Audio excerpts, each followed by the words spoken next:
version. On version will be set to buy exclusive. Ang sa akin guys, ito yung masyadong isda.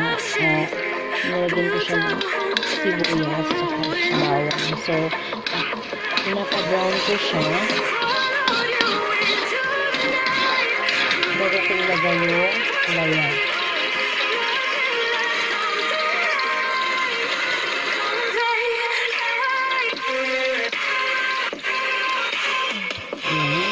Ako na ilagay ko na itong bawang.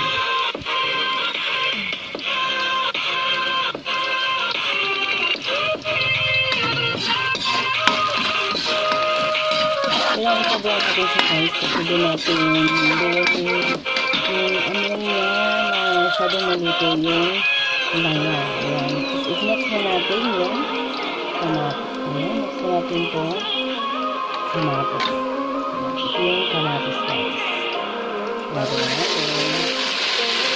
So,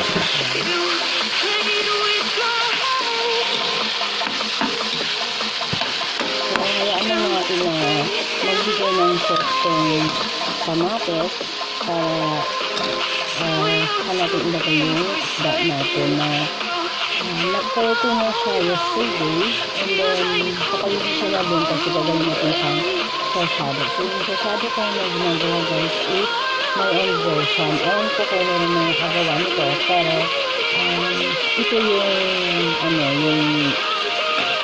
kung paano siya gawin. Ayan.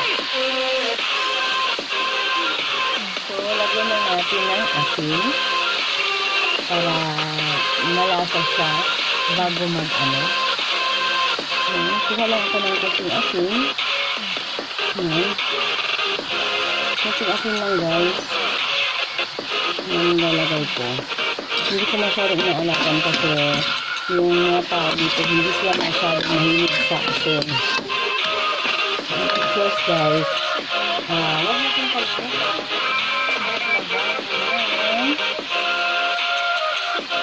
Ayan, hindi kompleto ang inyong luto kung wala ang magic syrup all-in-one seasoning.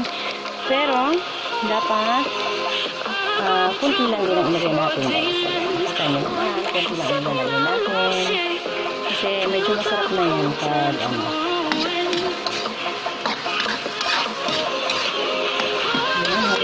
So, nakita nyo na guys. Ayan, nagsusans na siya. So, hintay lang natin yung mga nagsusans na siya. Para lagyan din natin siya ng tubig. Kailangan siya saan natin ilagay yung isda. So, ayan, may sauce na siya guys. So, lalagyan ko na siya ng tubig. Lalagyan siya ng tubig. Kasi lang yung tubig yung nilagay ko guys para apat na kasi ito na istalin na alin na lang. Yung parang meron pa rin yung pula ng kamatis.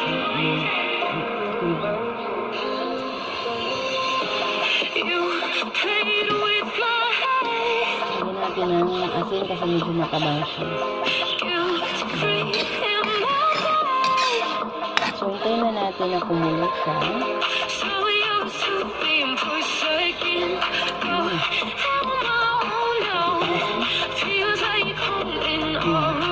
Pag ganito kasi guys, kailangan mo siya magpakuloyin para medyo ilalagay natin na may isda. Ilalagay yung isda. Okay? So, tingnan natin yung isda. Ayan. So, medyo kumulo-kulo na siya. Tsaka ito yung isda natin guys na frozen na siya. So, ito yung gagawin natin sa shadow. So, ayan. Nakita na natin yung kumulo-kulo na siya natin. Ayan. So, ito kasi guys na isda is frozen siya. So, kailangan mga 10 minutes natin siyang ililibig natin dito. So, lagyan na natin. Kasi, luto na kasi ito siya guys. So, yung iba, tinitritin siya. So, ito guys, ito yung pang ano, ayan. na frozen siya, pero syempre ilulublad niya siya, parang sauce lang, di ba? Yan. Yan. Tsaka isalin na rin natin to, konti lang to. Yan. Yan. So hintayin na natin yung pagkulo niya, guys. Yung pagkulo niya. Yan. Paanohin natin. Yan. Yan. So, wait lang natin siyang maluto. And after, guys, pag ibabaliktad natin siya, after 5 minutes, yung isda, ibabaliktad natin para yung kabila naman is, yun naman yung parang ano siya. So, wait natin yung 5 minutes. Okay? Ayan. So, 5 minutes na, guys. Ibaliktad na natin yung fish. Ibaliktad na natin. Ibaliktad natin.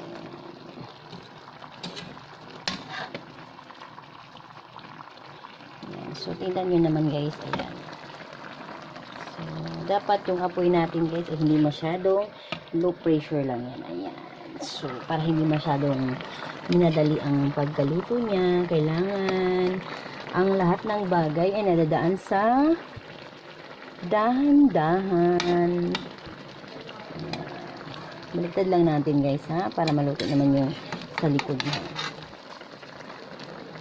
Ayan. Ayan. So, ayan na, nabaliktad na natin. So, maluluto na yan, guys. Hintayin na lang natin yung pag-ano niya. Ayan. Urong-urong din natin konti. Tapos, dahan-dahan lang, guys, kasi, yung fish natin, luto na siya. So, kung i-ano natin siya ng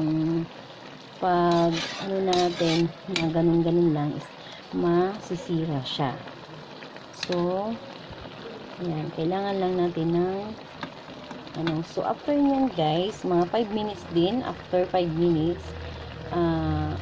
i-ano din natin siya, meron tayong ilalagay dyan. After 5 minutes, bakit 5 minutes? Masyadong matagal, kasi nga, di ba, yung fish natin is frozen, and then, hindi, luto na siya, tapos, pinusin, di ba? So, lagyan na natin siya ng itlog. Ayan, ito yung itlog natin. Dalawang itlog lang to, guys. So, makakatipid tayo. Dalawang itlog lang. Ito lang yung ilalagay ko. Diyan, sa sarsyado natin. Ito yung, Bisaya ko dahil sarsyado. My own beer. Ayan, ito yung ilalagay natin.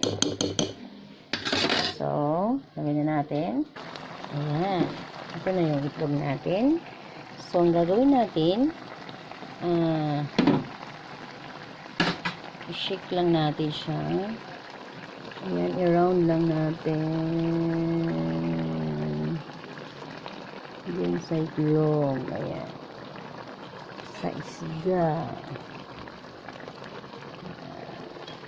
So, sa mga mamis dyan, na meron kayo maraming isda na hindi nyo naubos kinagabihan, tapos may kamatis kayo, ito na yung gagawin nyo. Sarsyadong isda. Ginawa ka dyan, no? Pa-blood ka dyan, no? Ayan, hintayin natin siya, guys, na maano yung itlog. And then, ayan. Of course, after 2 minutes naman, ay ibabaliktad na natin yung isda na naman. Ayan, ito yung pinaka-the best, guys. Kasi may itlog na siya. Ayan, diba? Nakita mo naman. Ayan na yung isda natin. So, ayan. Baliktad na naman natin. Ayan.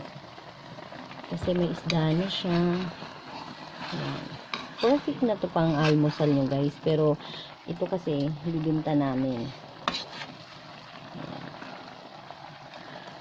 So, ayan. So, nakita nyo naman yung itlog niya.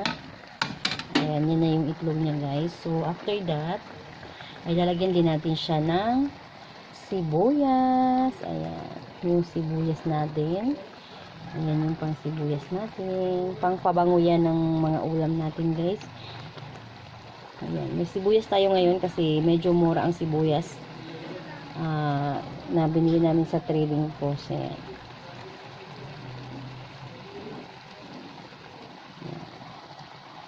So, yan guys. So, ito na nga guys, luto na ang ating sarsyadong isda na tilapia. So, mamaya, mga 2 minutes guys, ay aalisin na natin siya dyan sa kanyang kinalalagyan and ready to prepare na. Okay?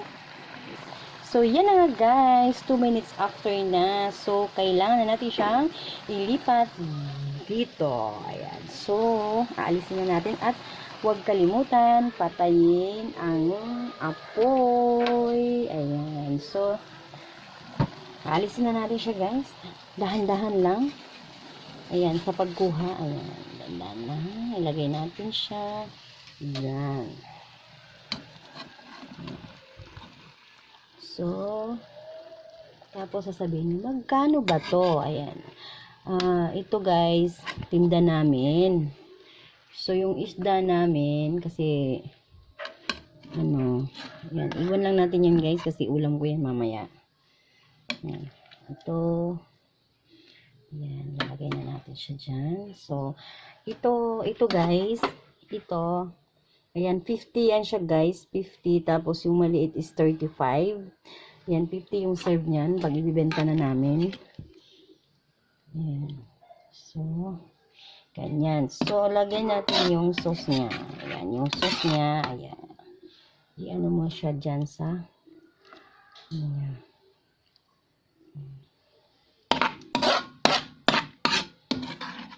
Okay.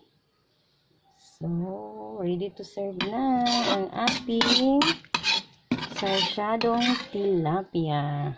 Ayan na guys, ang ating sarsyadong tilapia. So, ready na siya guys. Isa-serve na natin siya. And that's all for today guys.